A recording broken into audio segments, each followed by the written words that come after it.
Les voici les 22 acteurs de cette rencontre. En bleu, les Tonniers de l'US Concarneau. En rose, les Poneaux du Puy Foot. À l'aube de cette 28e journée du National 2025-2026. 22 acteurs qui vont se présenter justement devant nous. Et voici les compos de ce match, pour ce match du côté de l'US Concarneau.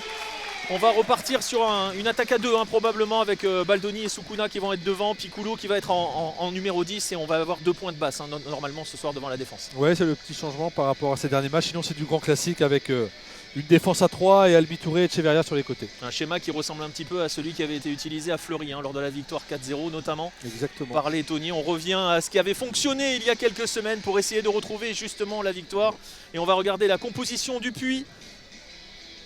Avec des absents forcément du côté du Puy et un schéma tactique qui va rester le même et quelques absents, notamment Marvin Adelaide devant, le meilleur buteur, et c'est Nsinghi qui va prendre sa place aux côtés de Clément Rodriguez. Dibold est suspendu de son côté et le capitaine Reynald Chemo n'est pas là non plus, et on va donc réorganiser un petit peu le milieu et organiser aussi le côté droit, sinon c'est presque du classique dirais-je en fonction des éléments présents à disposition de Stéphane Dieff. Zogba qui peut s'appuyer sur son gardien. Et on va réussir à sortir de cette étreinte. Oh, et peut-être pas, le ballon récupéré par Baldoni. Et Goujon qui va armer dans les bras directement de Mathis Carvalho. Et le ballon qui va être récupéré peut-être à l'entrée de la surface. Non, la bonne intervention de Guillaume Janez. Et la possibilité de lancer peut-être Youssouf Sukuna en 1 contre 1. En 1 contre 2 même. Et la bonne temporisation, Janez qui a suivi, la frappe enroulée, c'est relâché en 2 temps, Mathis Carvalho qui intervient. La voici cette capacité à faire mal en transition pour les Tonniers. Et on va le poser peut-être ce ballon, non, il est à nouveau rendu, Gauthier avec Boulekcha. Nsinghi en déviation, Antoine Gauthier qui va pouvoir armer et qui va trouver le poteau de Vincent Viau.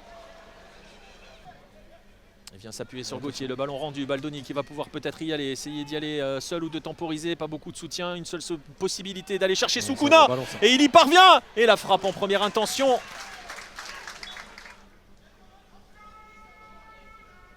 À nouveau Salima qui en est arrivé jusqu'à Idriss Mohamed.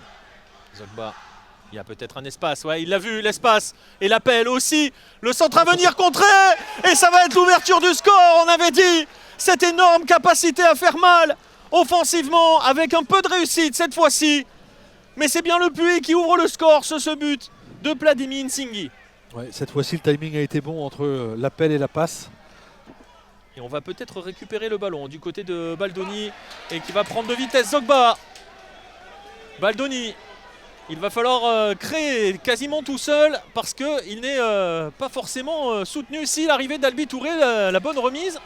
Le bon décalage et la frappe à venir pour 5-1 et dans les bras de Mathis Carvalho. Baldoni a à peu près tout fait sur cette action. Ouais, c'est bien joué Baldoni qui se l'amène de la tête et qui met sa vitesse en avant.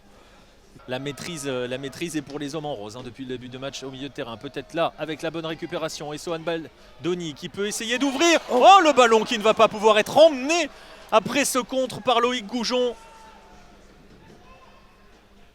Et le ballon dans le dos et la possibilité peut-être si l'on mène ce ballon, Antoine Gauthier qui a le temps d'ajuster son centre et d'aller chercher la remise peut-être d'Nsinghi. Et l'intervention de Piccolo par-dessus pour Sohan Baldoni qui va aller se battre devant Idriss Mohamed et qui va prendre le dessus pour aller se présenter peut-être seul face à Mathis Carvalho. Peut-être crocheté, frappé, enroulé, c'est contré. Oh, le coup de billard derrière. Et ce ballon va sortir. Ça alterne bien le jeu court et le jeu long à l'image de ce ballon. Vers Antoine Gauthier, le bon appel aussi, la remise, le centre à venir vers le deuxième poteau. Fatigué tout seul qui va pouvoir contrôler, armer et doubler la mise. C'est un récital, c'est magnifique. Moussa Fati 2-0 pour le Puy. Ouais, superbe action, bien menée. Avec des redoublements de passes qui endorment l'adversaire et puis à un moment donné, à l'image de ce ballon, on trouve la bonne zone dans une zone désertée là-bas à droite. Et derrière, ça ne pardonne pas. Ouais. L'alternance, un jeu court, jeu long. Et on va en rester là. Pas de temps additionnel dans cette première période. Un peu à la surprise de l'absence totale de temps additionnel. Mais c'est le Puy qui fait la bonne affaire dans cette première période. 2-0. Qui peut jouer avec Zogba. Esmel qui va chercher à lancer. Ça va passer ce ballon pour Clément Rodriguez. Le crochet lui aussi. Et la frappe derrière. Et l'intervention de Vincent Vion de temps. Et le pied qui a un petit peu traîné. On va rester au sol du côté du portier de Concarneau. Le voici ce centre. Il est bon. Et la tête possible aussi. Et ça permet de récupérer les ballons. Jimmy Albi-Touré, la frappe à venir, elle est là, elle est bonne avec le rebond. Et pas de risque pris non plus par Mathis Carvalho. De QRM, 2-1 pour QRM face à Valenciennes. Et Versailles a ouvert le score face à Sochaux. Les deux leaders, les trois premiers du championnat sont menés au score pour l'instant. Oh, et penalty pour Concarneau sur ce ballon long vers Youssouf Soukouna. Et cette faute sur le numéro 11 d'Etonnier. Oh, et Carvalho qui le sort, ce ballon. Ce penalty de Soukouna qui avait déjà échoué dans cet exercice face à QRM lors de la 21e journée. Et qui bute cette fois-ci sur Mathis Carvalho. Le centre de Piccolo en première intention vers le premier poteau, c'est sorti. Ça va être récupéré par Matteo Ntoumi qui peut se retourner, qui peut enrouler aussi dans les bras de Mathis Carvalho. Il y a plus d'intention, il y a plus de rythme. Flavio Da Silva.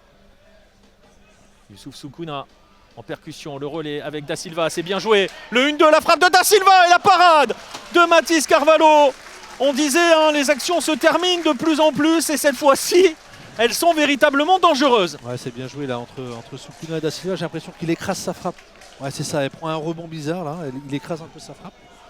Moussa Fati qui va tenter d'éliminer Echeverria sur le crochet, le centre est bon aussi, il y a du monde dans la surface. Et il y a la récupération de Clément Rodriguez qui va pouvoir frapper en deux temps et la reprise derrière de Plamedi Nsingui pour le 3-0 en faveur du Puy.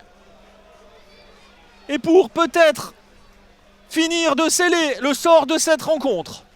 Ouais, je pense que malheureusement, voilà, Concarneau ne va pas s'en relever sur quasiment une des seules situations du Puy sur cette deuxième mi-temps, qui était plus à défendre et être dans la gestion.